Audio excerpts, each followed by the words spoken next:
Hey guys, how's it going? Hope you're doing well. My name is Crown, and today I'm going to read you some very interesting stories that I hope that you're gonna love. And now, without further ado, let's go!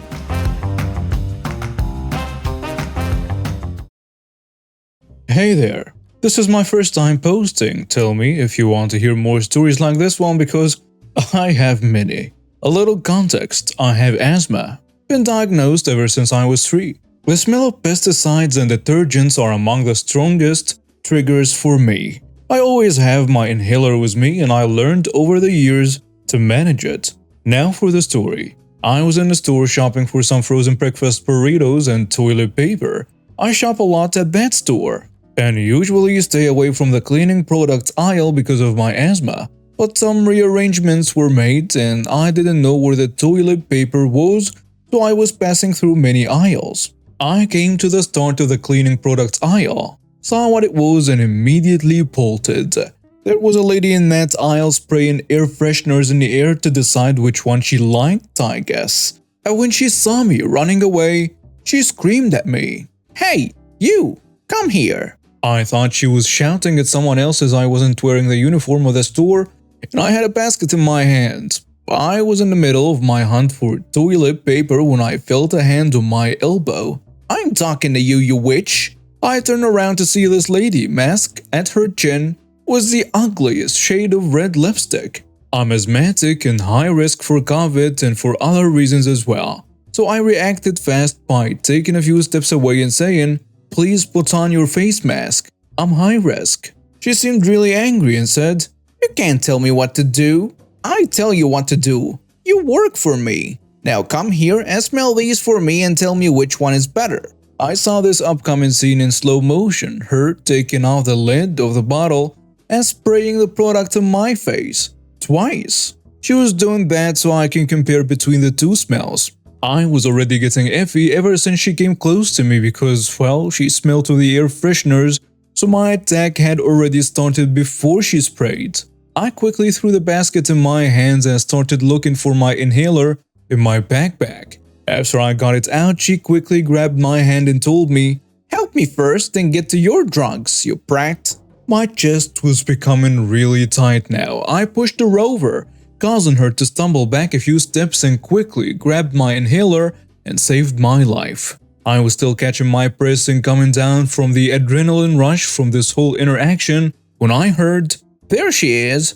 Fire her. Arrest her. I want her in jail." I looked up to see the woman came back dragging what looked like a manager. The manager looked absolutely mortified, his eyes wet wide, and he said, "Miss, are you okay?" While helping me stand up. He grabbed my shopping basket and picked up things that dropped from my backpack. "I am better now, I just need to sit down and catch my breath," I told him. "No, you're going to fire her first. She can breathe on the way to the police station for assaulting an elderly." The Karen said she looked no older than 35 years old, by the way. Elderly who? The manager says, "Shut up, you idiot." The manager completely ignored her screaming and led me to his office, where I sat by the window to breathe a little. This all happened while Karen was screaming at our backs. Apparently someone had called the police because 5 minutes after we were in the office, the police were knocking on a door. "Yes, finally," she says.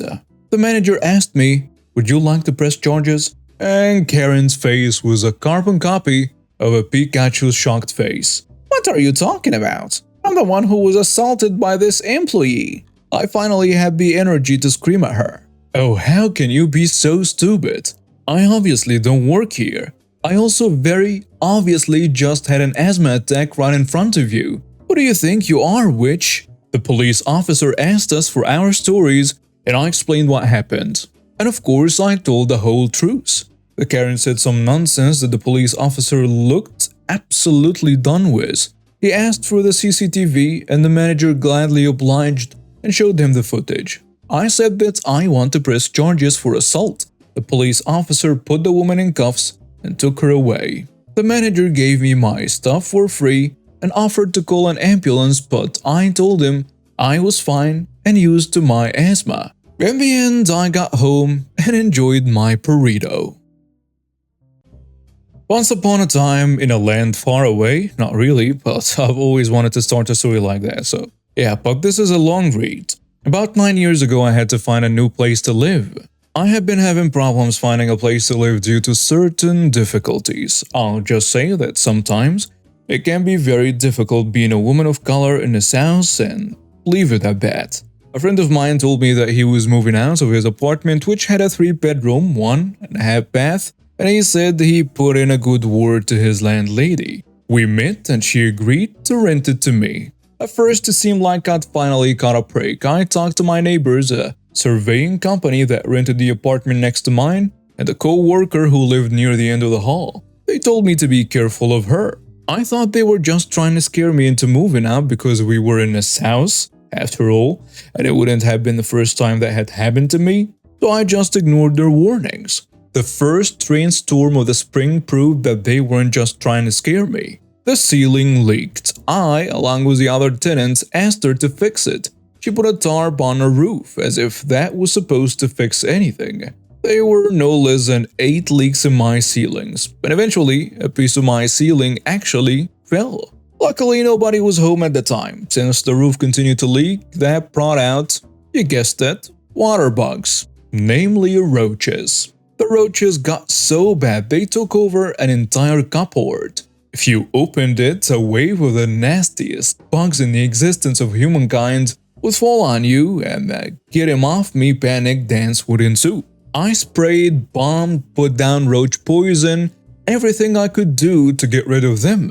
But they owned that cupboard, so we didn't use it. The building was supposed to have central heat and air. I say supposed to because she refused to turn on the system. In the summer we broiled in our apartments, in the winter we froze. I had to buy heaters and dress my kids in layers and we still froze.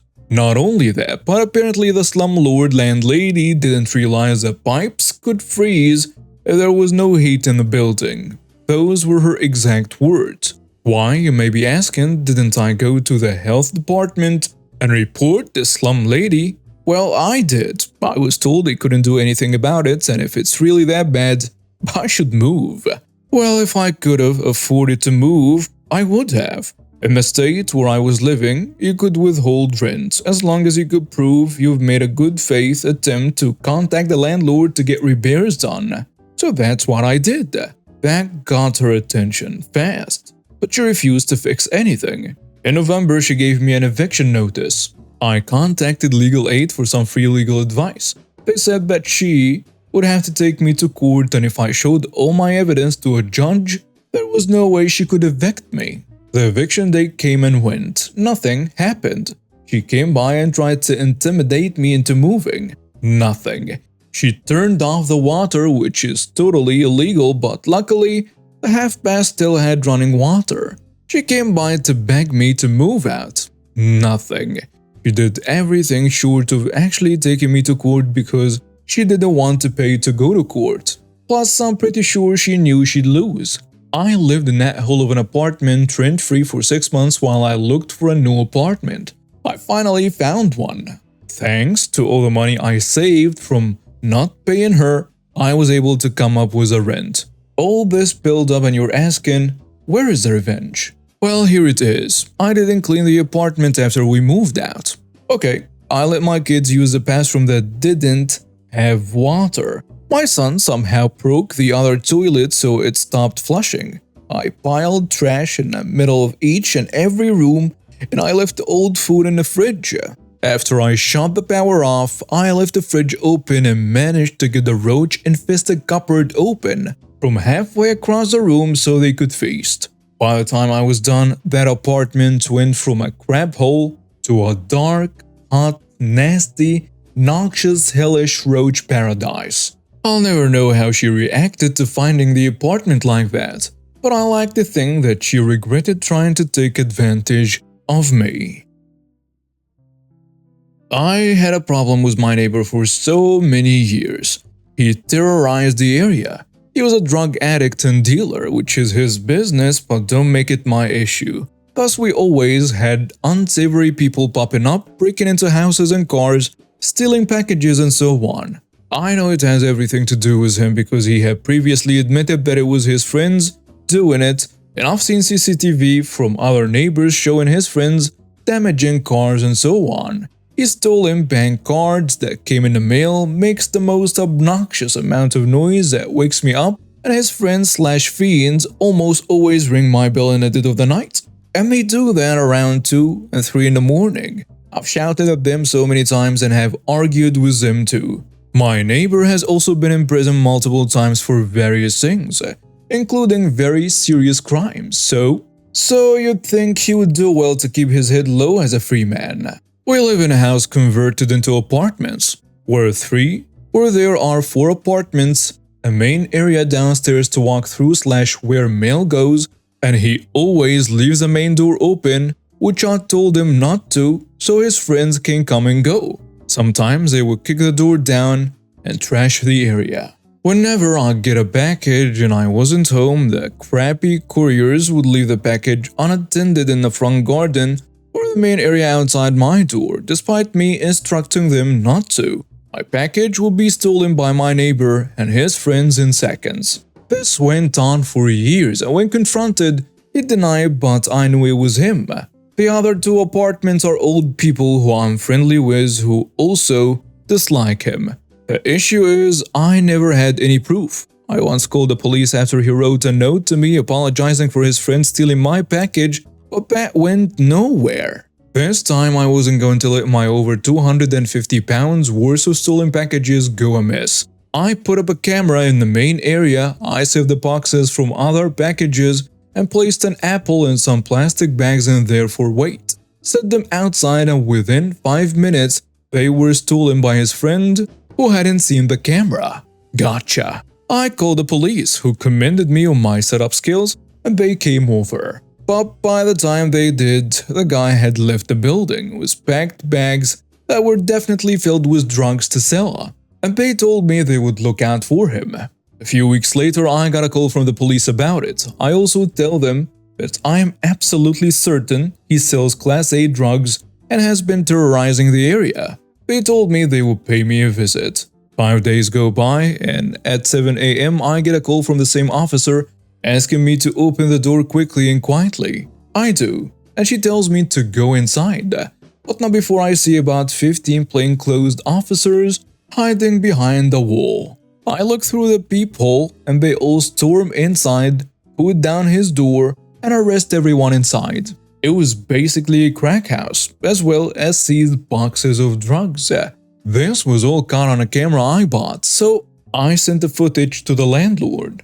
The police also get in touch with the landlord, and thus my neighbor is evicted on top of it. This was a month ago, none of his email has been picked up, and I'm getting a lot of joy out of this. Moral of the story? Keep your damn hands to yourself. When I was 13, I was aimlessly wandering around and looking at random stuff at a retail store that for this story I will call Bullseye, waiting for my mom to finish picking out some tennis shoes. A lady who looked to be in her late 40s came stomping up to me. She has a horde of 5 kids, looked to be about ages 3 to 10, swarming around her plus a baby in her arms. I have zero clue what she was saying. I don't understand pterodactyl screeching. I started backing away with my hands up like she had a weapon pointed at me when she tried to place a baby in my arms. She just started screaming, "Manager! I need a manager!" Until some employees walked up to us. She got this smirk of what I can only describe as pure joy on her face and pointed at me. You'd think she was identifying a criminal the way she was acting. "This employee almost made me drop my baby. I tried to drop my children off for children care and she refused to take my children and wouldn't take my baby from me. There isn't a limit for how many children you can drop off posted anywhere, so I don't want to hear it. I will not be discriminated against just because I have so many beautiful children." My jaw was on the floor at this point. I was 13 for God's sake, looked even younger. And I was in the middle of my emo phase, was in the middle of the music section looking at CDs, and like I said, was in Bullseye. What about any of that would make someone think I was some kind of in-store daycare worker? The employees' faces ranged from utterly confused to trying really hard not to laugh. When they all just stared at her for a few seconds without saying anything, the mom started back up with her bird mating calls again. I could make out bits and pieces. She's going to sue, she had to come find me because I wasn't where I was supposed to be in a child care area. I look unprofessional and she doesn't want her kids watched by someone who looks like a devil worshipper anyway. And some more threats involving her husband and some kind of church. The manager finally spoke up at this point. He first explained that I don't work here, then informed her that they don't provide any kind of childcare, and she flipped out again, accusing them of lying. I actually figured out what she had been doing and explained to the manager. This store had a little mini arcade room near the entrance and the snack counter, where you can buy popcorn and soft pretzels, stuff like that, in case this isn't normal for Bullseye stores in other areas. I don't know. She had been dropping her kids off in a little arcade room and expected the nearby employee to watch her kids while she shopped. The employee was only nearby because her room was right by the front door. This room is tiny, it has like 4 games in it. I don't know how all of her kids even fit in there. Apparently this was her first time coming here since she had had her baby. You'd think she would have been horrified or at least embarrassed once the truth came out, but nope. She just started yelling more and accusing the manager of trying to cover up for me, since I had obviously abandoned the kids I was supposed to be watching. She said she was going to call the police and report me at the store for child endangerment, and I was so getting fired. The manager asked her to follow them so they could take care of the situation, and while she refused at first because she wanted to be there when I was fired, she left with him when he finally lost his temper and yelled, "Ma'am, she doesn't work here. Leave her alone." The other employees took me up to a register and offered me a $100 gift card and a lot of apologies. Honestly, I tried to turn it down. It wasn't their fault and I got a great story out of it. She insisted though. From what I gathered from her, the crazy lady had apparently said a lot of horrible things about me while shrieking that I couldn't understand. My guess is that they were worried my parents would sue them or something like that. They called my mom to the front of the store and explained the situation to her, then gave me my gift card. Luckily for them, rather than threaten a lawsuit, my mom just laughed the whole time. I really thought she was going to pass out from lack of oxygen. She was laughing so hard at my painful experience she could barely breathe. She was super bummed that she had missed the whole thing. In the end, as we were walking out of the store, my mom looked at me in all of my emo gear and said, "Who in their right mind would try to put their newborn baby in your arms? A complete stranger whose sleeves literally say, 'Cut my wrist and plaque my eyes.'" I used to buy plank shirts and Sharpie my favorite song lyric all over them. I was so cool. In conclusion, I don't know how the situation with the Mother of the Year ended, but the next time we went to Bullseye, there was a huge news sign saying, "Do not leave children unattended." It was by the doorway to the arcade room. It was in the exact same spot as the old sign that said the exact same thing. Only difference was that this sign was about 4 times as big. The employee who gave me the gift card greeted me and we chatted a bit. They told me the police and child protective services were called. That's all they know. I swear my mom was hoping to run into Mrs. "Hey stranger, take my infant" because she all of a sudden needed to go to Bullseye all the time for a while.